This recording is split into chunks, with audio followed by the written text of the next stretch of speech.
पुणे जिल्ह्यातील शिरूरमधून एक थरारक अपघाताची घटना समोर आली आहे। भरधाव ट्रकनं एकामागून एक वाहनांना धडक दिल्यानंतर चालकानं चक्क धावत्या ट्रकमधून उडी मारल्याचा प्रकार घडला आहे।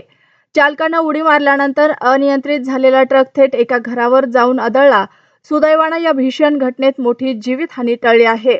मिळालेल्या माहितीनुसार शिरूरकडून राजगुरुनगरच्या दिशेने एक भरधाव ट्रक जात होता। रामलिंगपासून अन्नपूर पर्यंतच्या मार्गावर या ट्रकनं कार आणि 2 दुचाकींना धडक दिल्याची माहिती आहे। अचानक ट्रक अनियंत्रित झाल्यानं रस्त्यावर एकच गोंधळ उडाला। वाहनांना धडक दिल्यानंतर ट्रक अन्नापूर परिसरात पोहोचला।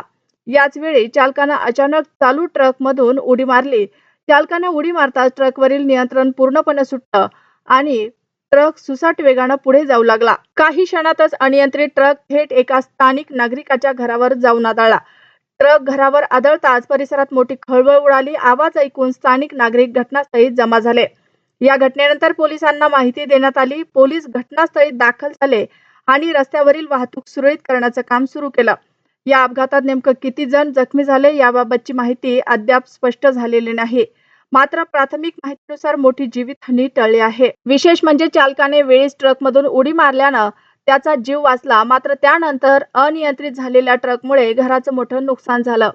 या घटनेमुळे पुन्हा एकदा भरधाव वाहन आणि वाहनांच्या सुरक्षिततेचा प्रश्न ऐरणीवर आला आहे। ट्रकच्या नियंत्रणात नेमका बिघाड झाला होता का?